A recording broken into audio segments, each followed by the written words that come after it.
Mga artistang tila naging anak-anakan ng aktres na si Jacqueline Jose. Isang malaking kawalan ang pagpanaw ng batikan at award-winning actress na si Jacqueline Jose. Sa kanyang edad na 60 ay pumanaw ang aktres noong March 2, 2024 dahil sa heart attack. Sa halos 100 pelikula na ginawa ni Jacqueline ay patuloy niyang ipinakita ang husay sa pag-arte kasama pa ang napakaraming teleserye na kanyang ginawa at mga karakter na ginampanan. Kaya naman maraming mga sikat na aktor at aktres sa panahon natin ngayon ang itinuring si Jacqueline bilang kanilang pangalawang ina na umukit ang kanyang mga alaala sa kanilang mga puso. Hindi din maiaalis ang mahusay na pagganap ni Jacqueline na siyang naituro niya sa mga kasamang artista. Narito ang 10 mahuhusay na artistang nakasama ni Jacqueline sa mga proyektong pelikula at teleserye na napalapit at tila naging anak-anakan pa ng nasabing aktres. Andrea Torres. Isang mahabang mensahe ang sinulat ni Andrea Torres para kay Jacqueline Jose. Itinuring ni Andrea na nanay niya sa showbiz si Jacqueline. Narito ang naging mensahe ni Andrea kasamang isang litrato na yakap-yakap ang aktres. Ang daming pumapasok sa isip ko. Ang dami mong naiwan sa akin, Nay. Alam mo kung gaano ka kahalaga sa akin at gaano kita kamahal at yun na lang ang pinangahawakan ko. Maraming salamat, Nanay. Naalala ko nung nagsisimula pa lang ako, hindi ako makapaniwala. Pinagtatanggol mo ko. Touch na touch ako sa malasakit mo sa akin. 3 soap opera kita nakasama. Napakarami mong itinuro sa akin.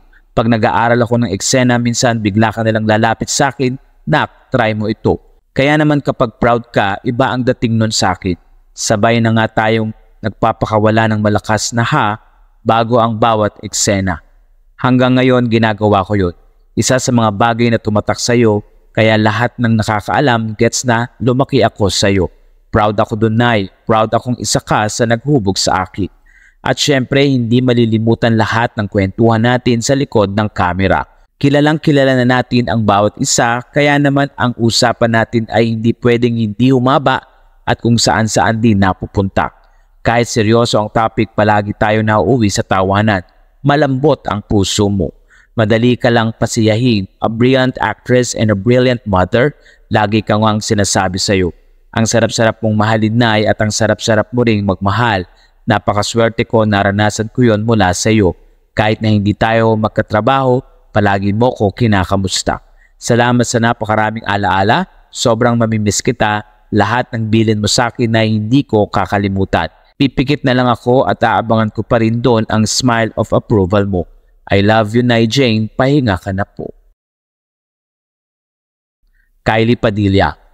Naging emotional din ang actress na si Kylie Padilla noong mga panahon na isinusulat niya ang mensahe para kay Jacqueline Jose.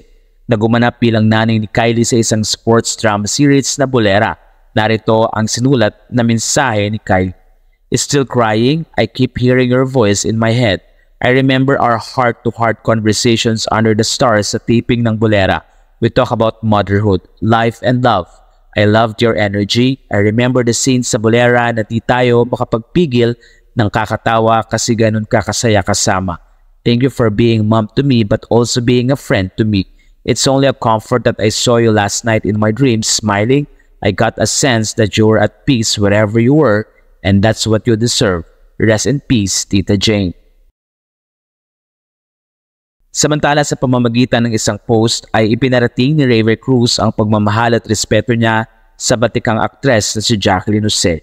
Ayon kay Raver, Tita Jane, mamimiss kita, may nanay, mahal kita. Rest in peace, Tita Jane. Kasama nito ay isang photo na kitang-kitang appreciation at closeness ng dalawa.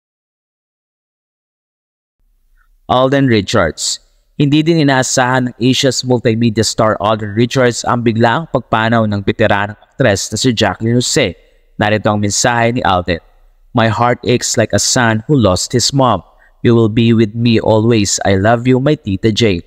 Matatanda ang unang nakasama ni Jacqueline Jose sa isang teleserye si Alden Richards noong 2013 sa Mundo Mo'y Akin. Inamin ni Alden na marami siyang natutunan sa nasabing aktres. Kaya naman nang makasama niya ulit si Jacqueline sa teleserye na Ilustrado noong 2014 ay lalong naging close ang dalawa. Ang kanilang huling proyekto ay ang The World Between Us na pinalabas sa GMA7 mula 2021 hanggang 2022. Sa isang Instagram post ay tinawag pa ni Jacqueline na bunso niya si Alden at inaming mahal na mahal niya ang aktor. David Remo. Ang iyang kapuso actor na si David Remo ay matindi din ang kalungkutang nararamdaman ng pumanaw si Jacqueline Jose na gumanap bilang ina ng aktor sa sports drama series na Bolera. Ayon kay David, I will miss you, Tita Jacqueline. Marian Rivera. Ang kapuso primetime queen na si Marian Rivera ay marami ring kwento patungkol kay Jacqueline Jose.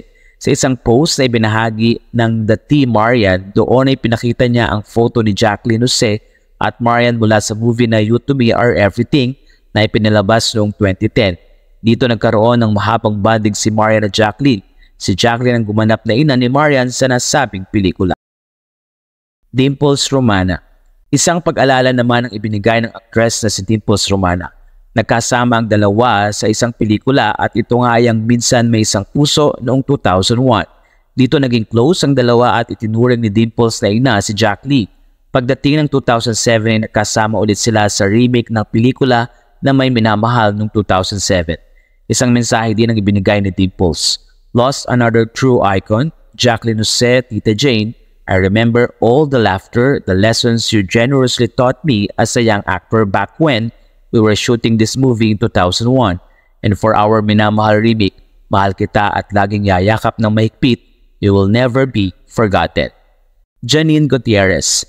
Madamdamin din ang naging mensahe ni Janine Gutierrez. Ayon kay Janine, si Jacqueline ang kanyang kauna-unahang naging nanay sa kanyang proyekto sa showbiz.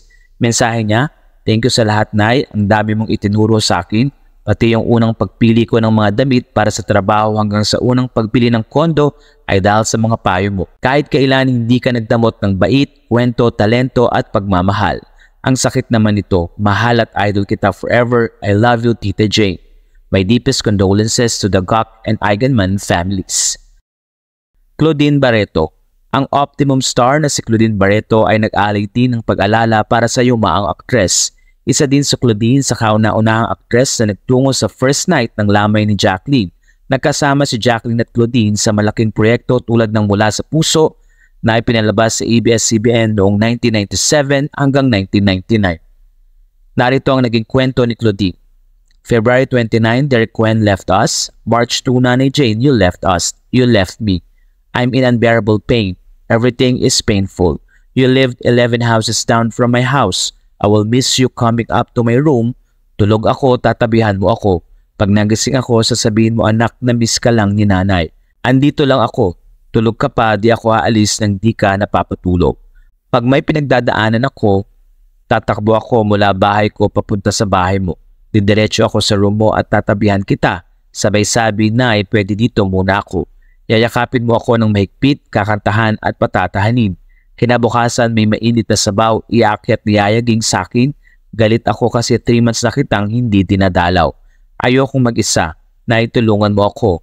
Please, I love you sobra, Nay. Ang ilap ng tadhana para sa ating dalawa. Ang sakit-sakit, Nay, miss na miss kita. I'm sorry di kita naramdaman gaya ng dati. Ikaw bilang nanay ko, alam mo may mali, andito ka kaagad. Mahal na mahal kita, Nay. Nangako naman si Claudine na hindi niya pababayaan ang anak ni Jacqueline na si Auntie Eigenman. Coco Martin. Inamin ni Coco Martin na malaking part ng kanyang pagsikat bilang artista si Jacqueline. Aminado si Coco na mahirap maging isang indie film actor at makilala bilang mainstream na artist. Sa kanyang kwento ay sinabi ni Coco na nakasama niya si Jacqueline sa movie na Masahista at ipinalabas noong 2005 under sa direksyon ng International Award-winning director na si Brillante Mendoza. At pagdating ng 2008 ay gumawa ulit ng movie si Coco kasama si Jacqueline at ito nga ay ang pelikulang Service. Ikinuwento ni Coco na hindi niya makakalimutan ang pagkumbinsi ni Jacqueline Jose na pumasok siya sa ABS-CBN. Kaya laking pasasalamat niya kay Jacqueline. Narito ang kanyang sinabi. Kung ano man meron ako at ang pamilya ko, kung ano man ang inabot ko sa buhay, lahat yun dahil ikaw ang nagkumbinsi sa akin pumasok sa ABS-CBN. Dama namin ang pagmamahal sa industriya at sa lahat ng nakatrabaho niya. Maraming salamat sa pagturing mo sa akin bilang isang mga minamahal mong anak. Sa puntong ito ay talagang tumatak ang mga karakter na ginampanan ni Jacqueline Jose sa mga proyektong kanyang ginawa, pati na rin ang mga taong minsan ay nakasama niya sa pelikula at teleserye na itinuring niyang pamilya. Tulad ng pagmamahal ni Jacqueline sa kanyang tunay na mga anak Ganoon din ang naramdaman ng mga batang artista na nakasama ng aktres sa loob ng mahabang panahon.